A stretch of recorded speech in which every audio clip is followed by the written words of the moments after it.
Assalamu alaikum and welcome to Perspective. We'll be talking about the flood losses at this time, the effort that the government is making to minimize the losses that we have faced as a result of these floods at this time. We'll also be talking about, of course, the prediction for more rain and the results of that occurrence and what preparedness and our level of preparedness as far as more rain is concerned. We'll also be talking about overall political situation. We are seeing the political rallies, jalsas continue regardless of the situation on ground as far as the floods are concerned. We'll be talking about that. We'll also be talking about as far as Sindh is concerned, Balochistan, southern Punjab, how much headway has been made as far as the rescue efforts are concerned, as far as the move towards rehabilitation. Of course, we saw the Prime Minister today again on ground visiting, and he talked about rebuilding of roads and how difficult a task that is likely to prove to be, and urging people to do as much as they can as far as relief efforts are concerned in this difficult time. All of that today on Perspective. I have with me Siddiq Humayun, who's a writer, journalist, communication specialist, CRCC. Thank you for being with us. We also have with us MAHRUKH, who's a policy analyst. Thank you for joining us. Humayun Sahab, overall, as far as the flood situation at this time is concerned, of course, the establishment of NFRCC, which is a recent development since yesterday, and the fact the Prime Minister is heading it himself, and of course, the devastation that we are seeing, the efforts of the army and the government at this time. Overall, in your opinion, how long do you think it's going to take for Pakistan? Of course, the losses are immense, to the tune of $10 billion, so to speak. Well, the initial problem here is that as you mentioned, the losses are more than $10 billion. The process of rebuilding and remaking all that we've lost is going to take at least, in my opinion, at least 4 to 5 years. Okay. The hundreds of bridges, multiple roads, riverbanks, houses, they've been completely destroyed. 33 million, if not more, people are displaced. That's more than 90% of the population of Canada that is right now without their homes. And we had, a former DG who heading the relief efforts on earthquake that happened in 2005, 2006, and he said that we are still in the process of rebuilding, and we haven't quite gotten over with that. And now this huge disaster also. Exactly, and 2005 earthquakes, then 2010 super floods that we saw, that wreaked havoc in the country, and now these floods. I think the damage is obviously, it's considerable. Given that our economy is not very strong at the moment, we are facing immense burden of inflation. It's very, very hard for the government and obviously for the country itself to overcome these challenges. And I think pretty soon, when these hopefully these rains and these floods will subside, we will see that the rehabilitation process will start, that the rebuilding process will start, and then that will continue for the foreseeable future. Let me come back to you. I'm going to go to Umar Farooq Sabji.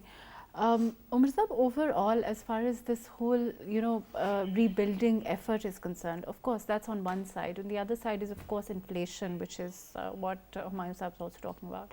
But the inflation and the fact that it's likely to rise, specifically food inflation, do you think that it's something that can be curtailed, prevented, somehow, damage control in that area at all, considering, of course, the reality is the floods are there, the reality is that, the rains might come again. In all of that situation, what kind of a likely inflation are we looking at? The inflation rate already is the worst we've had in almost 47 years. So the last month's inflation rate was the highest since 1974, and the program that Pakistan is currently in mandates further increases in fuel and utility prices. However, immediate relief regarding food inflation is in the offing. It is happening. We are having imports from Iran and Afghanistan, and there's also talk that the government might lift a ban on food imports from India. So that And is of course, Iran and Afghanistan is something that we're importing from, or we've decided to import from, as I understand. yes, and those deliveries have already arrived in Karachi. So, and the government is also considering food imports from India, which used to happen before, but which were stopped due to the geopolitical situation.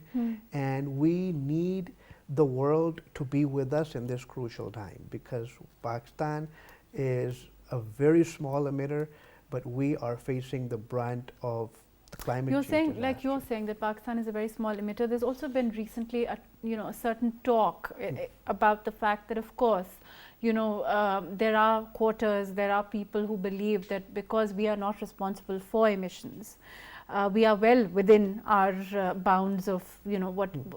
And all the other countries that are, responsible, perhaps there should be reparations, or there should be, of course, reparations, not compensations, because obviously it's not our responsibility for what we're suffering as a result of climate damage, which we've done little to contribute to.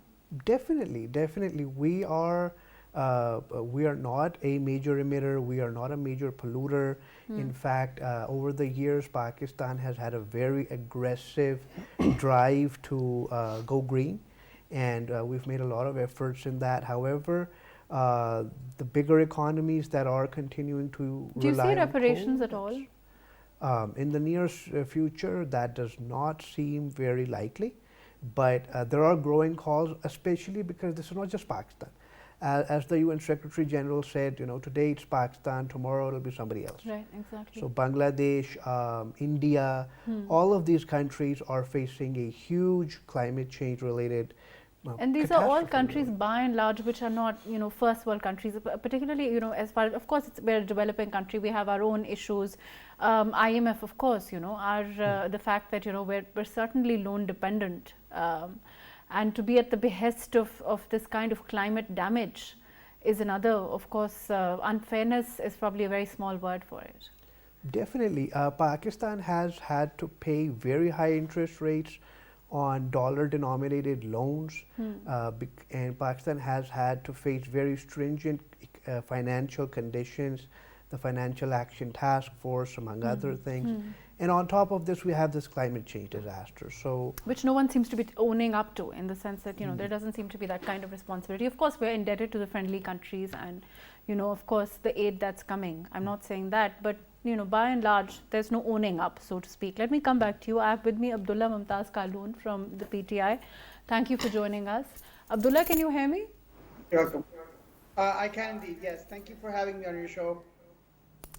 Thank you for joining us. Abdullah, we are, at this time, of course, all the difficult questions have to go to you.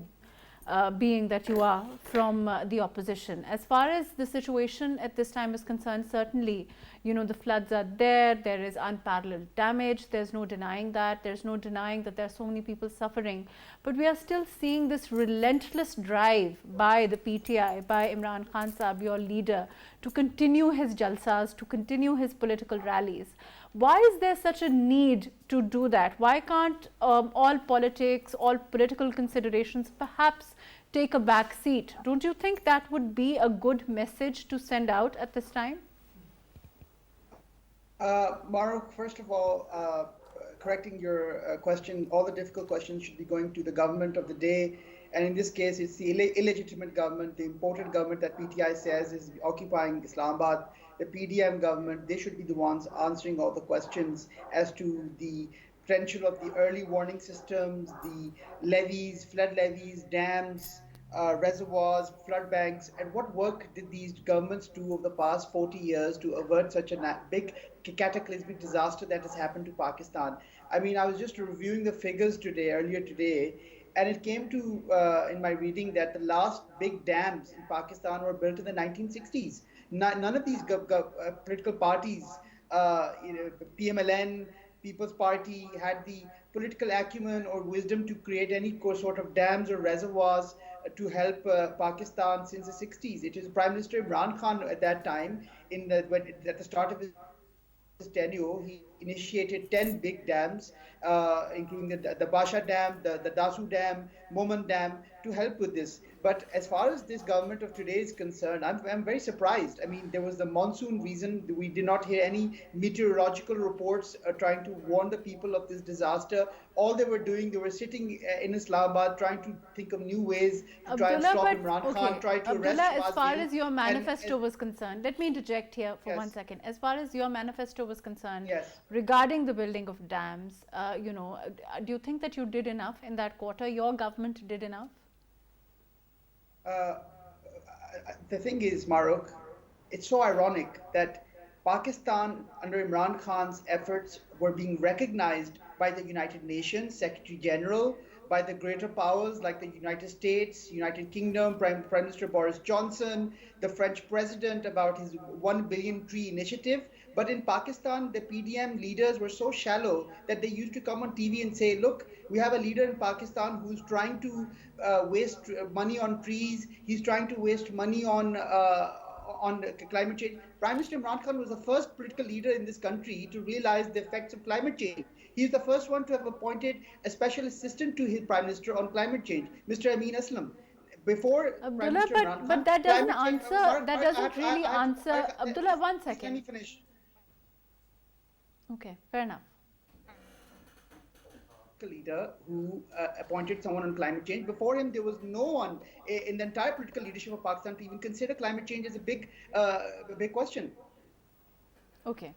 Now, that doesn't answer my question. My question was simply, why can't political rallies and jalsas take a back seat for a little bit? Why is there this urgency? Is it about the fact that the momentum must continue?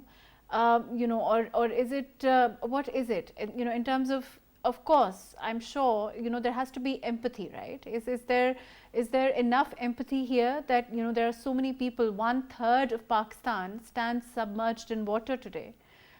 There's no denying that. There's no denying the fact that we are looking at health hazards of on a huge scale. We are looking at skin diseases. We are looking at children. So many children have died at this time as a result of the floods that have happened. We've also seen, so much, there's a prediction for more rain that is likely to result in more damage. So why can't we put politics aside for a while? That's all. That's my question. MAHRUKH, I'll put another hypothetical scenario in front of you. Imagine if Pakistan was being occupied by a foreign nation and basically there were huge onslaught of floods in Pakistan. Would you think that the Pakistan would give up their resistance to try and help the floods? Obviously, in this case, Imran Khan Sahib has launched a massive telethon. You saw just a few days ago. In a matter of 3 hours, he managed to raise 5 billion rupees. How much did the PDM government do in this regard? Nothing. I mean, we've got I'm saying what you've done. Okay. Let me come back to you. But it's a debate. The debate between doing, who's made more money for floods is not really the question. The question is just simply, why can't politics take a back seat for a while? That's all. And I will come back to you on that question. Let me go to Humayun Sabji. Humayun, as far as the overall scenario is concerned, certainly, health, the risk of health, the risk of diseases being rampant at this time after the kind of floods that we are seeing is huge. There are people who can't afford medication in this country anyway. There is even Panadol, things like, normal medication that would, it's not available for everyone. That's our reality. Our reality is we are a country riddled with debt. When this government came in, there are numerous challenges on every front. The flood has now thrown another huge challenge in our faces. How do you think that, of course there's aid coming in, there is money, the friendly countries have helped, but what kind of an onslaught are you seeing? In the near future, what kind of an environment are we going to see with this inflation rising also? Okay, so before I come to answer that question, I would like to state that Basha Dam was not started in the previous government. That's a project started quite some years back. And I completely and totally agree, and not just agree, I emphasize on the fact that we should put politics aside. We are dealing with a humanitarian crisis here. Over 1,300 people are dead.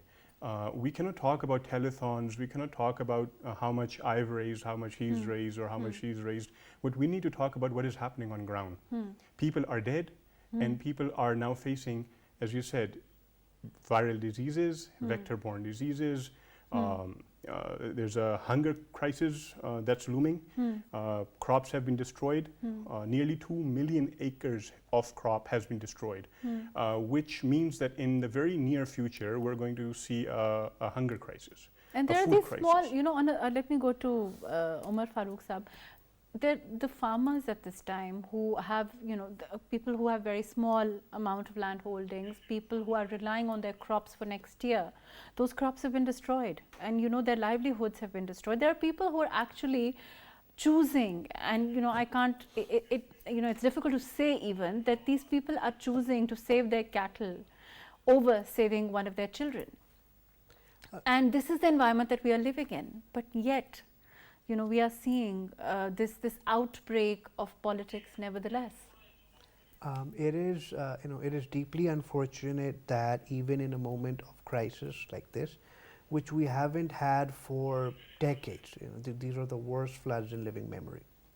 It's a catastrophe far greater than the 2005 earthquake, and it is something in which everybody needs to contribute, and everyone who has a political stake in this country is in power in one form or the other. Nobody is completely at home, unable to do anything. And if you know, I will of course take Abdullah's answer on this, but as far as overall, if you see a political leader come on screen and talk about floods, or if you see them, you know, the general empathy that is required, that one hopes is prevalent in all of us at this time. It's not possible to disassociate.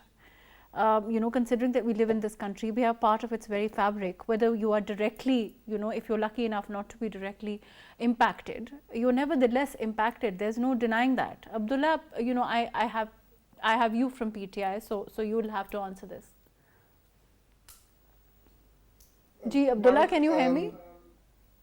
I can hear you. What's the question again? I'm saying that at this time, as far as, you know, as Mark, people. what's the question? Abdullah, okay. As far as our general empathy is concerned, whether we are directly impacted, you know, if you're lucky enough not to be directly impacted, it's not possible to disassociate. It's not possible to not be impacted by what's happening all around us.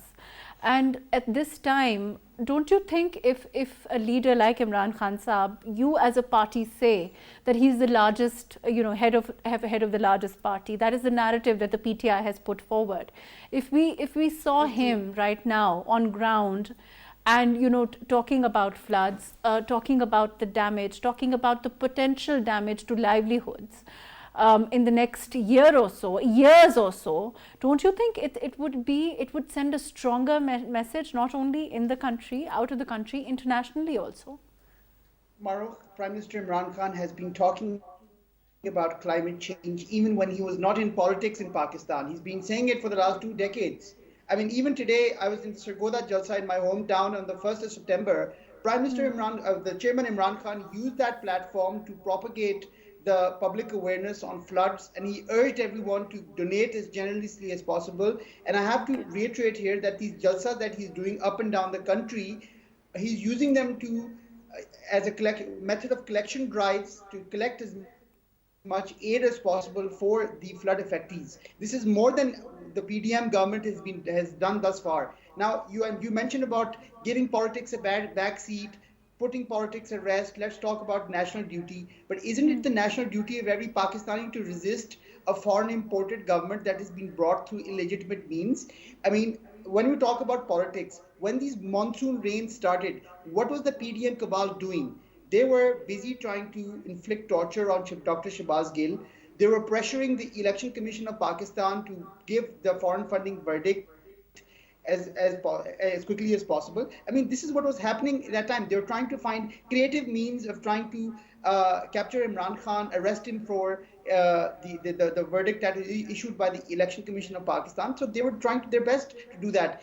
It's only when the media reports started coming in about the flood damage did we suddenly see that the PDM, the narrative shift completely to saying, oh, now the PTI has to come sit with us. We don't want to sit with the PDM, not until they resign and call for fresh elections. As far as the people of Pakistan are concerned, in the kind of environment that we are seeing today, do you think that the kind of damage that we are seeing to 1/3 of the country, do you think that it's a realistic possibility to announce elections, have elections, to as far as political parties, the PDM is a collection of political parties. For them, if you talk about the PPP, Sindh, most of it at this time is suffering. If you talk about the PMLN, there is Southern Punjab, Balochistan.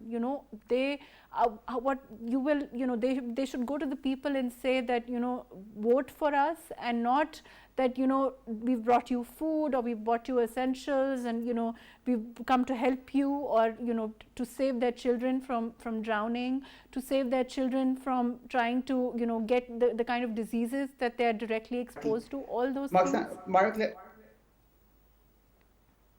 Mark, let's talk about Pakistan People's Party. I mean, I'm surprised that the majority of the floods, they ended up in the Sindh basin, and the lack of infrastructure by the People's Party government for the last 20 years was amply demonstrated when we saw bridges that were built during the colonial era being just,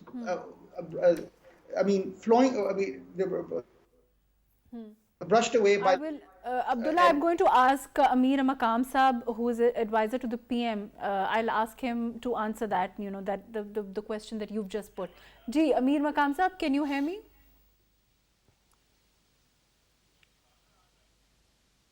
Ji, can you hear me?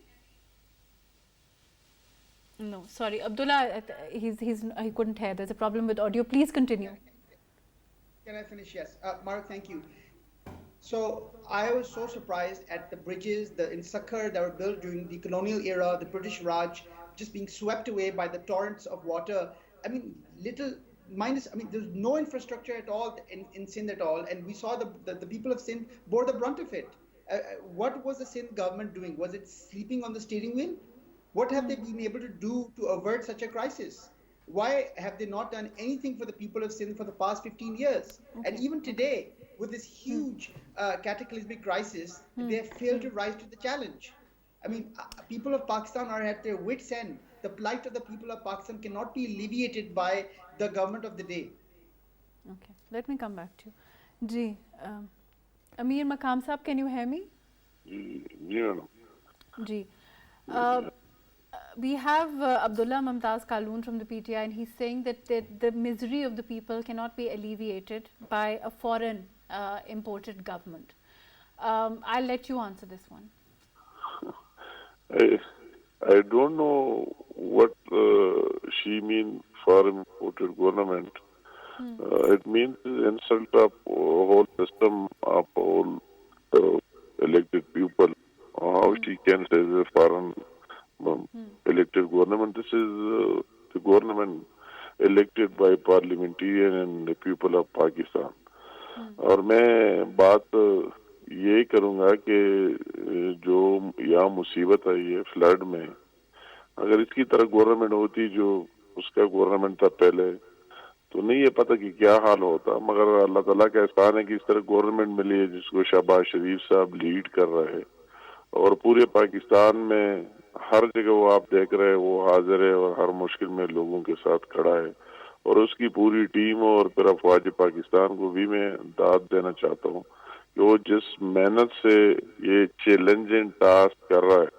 ये एक अजीब सी मुसीबत पाकिस्तान में है, क्योंकि हमने पहले माजी में ज़लज़ला 2005 में भी देखा, हमने मिलिटेंसी भी देखी, हमने वही 2010 का फ्लड भी देखा, इसके बाद अर्थक्वेक भी 2015-16 इसमें देखा, सैलाब है, डेंगू, दूसरी चीज. मगर ये इस तरह है कि पूरे पाकिस्तान में अगर आप सिंध में है तो सिंध वाले पूरा सिंध डूबा हुआ है. अब बलूचिस्तान में देखे वही ये सूरत हाल, अब पंजाब में देखे, और फिर खासकर केपी के पहाड़ और जहाँ में देखे, तो ये बहुत बड़ी मुसीबत आई है अल्लाह ताला की तरफ से, मगर मैं अल्लाह ताला का शुक्रिया अदा करता हूँ कि जिस तरह हुकूमत इस टाइम पर है और जिस तरह पाकिस्तान के तमाम इदारे एक मुंतखब वज़ीर-ए-आज़म मियां मोहम्मद शहबाज शरीफ की सरबराही में काम कर रहे, सारे एक टीम वर्क कर रहे, सारे एक साथ काम कर रहे हैं। हम फील्ड में, ग्राउंड में जिस जगह जाते वही देखते और देख रहे और उसका मुकाबला कर रहे, और जिस तरह बाहर से भी रिस्पांस, बहुत अच्छा रिस्पांस मिल रहा है, इस तरह नहीं बाहर दुनिया से भी अच्छा रिस्पांस मिल रहा है, वो अपना इनपुट इसमें दे रहे हैं, मगर मुल्क के अंदर जो यकजहती है जो हम देख रहे हैं। और let me come back to you. Humayun Sahib, he's of course he's saying that it's most of Pakistan is underwater, and relief efforts are the main priority as far as the government is concerned. There's no denying that. As far as all institutions are concerned, he also said they're all participating in relief efforts at this time. To say that we asking the people to resist in any form, which is what the opposition, mainly the PTI, is doing, is it fair in your opinion in these kind of circumstances? Because when they're fighting for their life, are they going to resist? Are they going to be, is it fair to expect them to rise to the occasion in the opposition's opinion? I think it is completely unfair. As everybody has now mentioned that 1/3 of the country is underwater, over 1,000 people are dead. I don't think that people are in a position to think on those lines, and I also don't think that this reasoning that it's an imported government and that these are our own people. Whatever your political affiliations may be, there has been a process, and whatever, if you agree with it or not, that's a different story, but comparing it with a foreign invasion or a foreign occupation is, I think, completely and absolutely unfair and tragic. Shouldn't be done.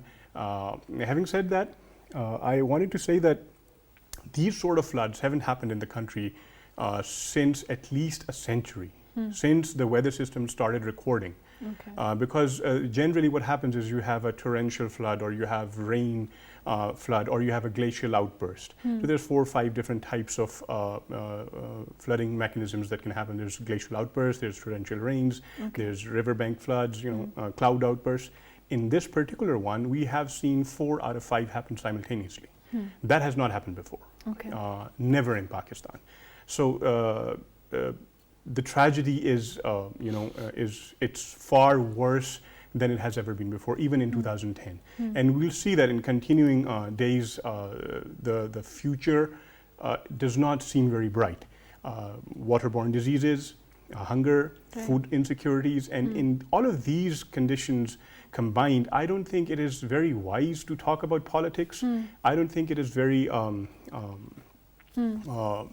intelligent, or to even discuss these things. Yes, we can have elections, yes, we can talk about politics, yes, we can have rallies, but there is a time for it, and this time is not right, in my opinion.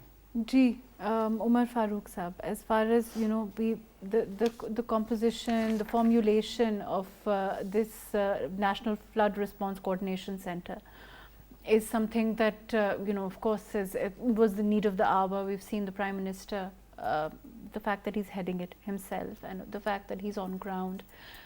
Whether of course the fact that you can be there for people at this time on ground, with whatever little we can do as a country, whatever resources we have available, pooling those, whatever is coming from outside, making sure, we have Major General Babar Iftikhar also, talk about the relief efforts of the army at this time, the relief efforts that are potentially life-threatening for those army personnel, Jawans, who are, in the midst of them, undertaking them. But there is that kind of response that is needed at this critical time, and we are seeing that on the one hand, and on the other hand, of course, we are seeing political activity. In times of crisis, it reminded me of what John F. Kennedy said: ask not what your country can do for you, but what you can do for your country. And everyone in their own capacity should be focusing on people. It's the people, it's the 220 million people of Pakistan. 33 million are directly affected. Everyone else is indirectly affected. The inflation, the destruction, the instability that this is going to cause. So this is a time for national unity, and the fortunate thing is Pakistan is not a one-party state. We are not, a country where one group of people has been ruling for forever and nobody else has a voice. We are a very pluralistic society, and all stakeholders have, at some level, some power to do something for the people, and everyone should prove themselves by their actions. Right, let me come back to you. Abdullah, also, as far as, were you, my question again is another very simple one. Was the PTI in government, if it had been you at the helm of affairs at this time, Imran Khan Sahab, would you be thinking in the same way? In which way, Mahrukh?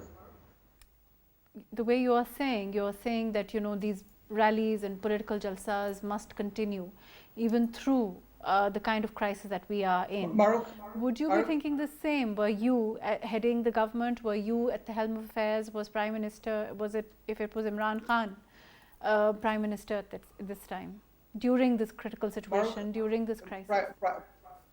Mahrukh, Imran Khan Sahib is doing two things today in Pakistan in the most effective manner. Firstly, raising awareness, money for the affected people of Pakistan, more so than the PDM cabal that is sitting in Islamabad. Secondly, he's also continuing to raise awareness of what happened in March. And as you can see from the level of the amount of people turning up to hear him, they're also affected. The people in Pakistan want to hear from Imran Khan. They want to help. As I have said before, the jalsas are being used as a method of collection drives. Monies, donations are flowing in. We saw last week brought 5 billion rupees, and we're going to be having more of such telethons as well. But I have to say, Humayun Saab has said something about unity and how we should not be doing politics, but we should be doing politics. Why not? I mean, look, one thing we have to attack is the lack of the government's effective response. It brings back memories to me of when in 2010 we saw floods inundate Pakistan. The landmass the size of Italy was underwater in Pakistan. Where was the Pakistani president? Okay, Abdullah, I want to ask you another question. Those royal gala apples in his chateau in France. Thank you so much for your patience. I have to appreciate, as compared to other guests from PTI, you do show remarkable patience with our questions. But there's just one, I want to ask you, as a if you're a member of a family, during a critical time, do you criticize the lack of response from each other, or do you as a family get together and try to do what you can to stem the flow of blood, to stem the wounds of people, to do what you can to prevent things from getting out of control? And that is the kind of leadership this country needs at this time. This everybody to get together, do what they can to make sure that people continue. Pakistan continues. These people, are suffering.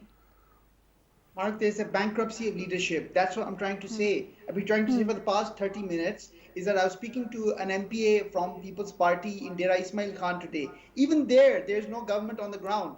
I representing PTI, have to salute our armed forces, our volunteer organizations, our philanthropic Pakistanis, philanthropists who are donating and trying to help the people on the ground. But Abdullah, isn't Murad Ali Shah, who is CM, Sindh, isn't he always on ground? Is that not true?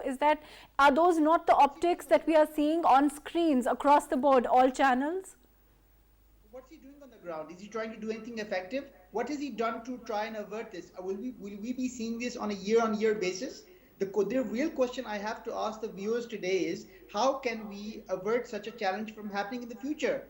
Do we have anything in place to avoid that happening? But Abdullah, can we control the kind of climate damage that we are seeing that is unprecedented? Even international organizations like UN are acknowledging the kind of havoc that is wreaked in Pakistan. With that, I'll come back to you. We're going to be taking a short break, and we'll be right back.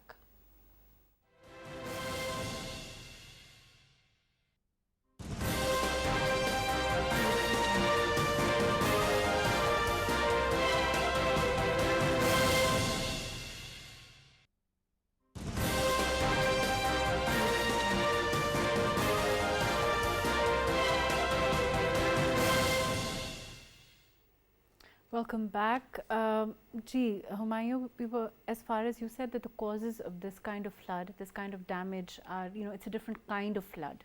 And so the foreseeability of it, of course, has also been impacted, right? How foreseeable it was and how foreseeable the damage was, considering that the causes are different. And of course, the fact that climate change and the fuel emissions and all of those things are largely responsible. Yes, it was foreseeable, and there have been early warnings about it as well. What happened was, in 2010, we saw riverine floods. Rivers were flooded, and this time, as I explained, there were four different types of things happening.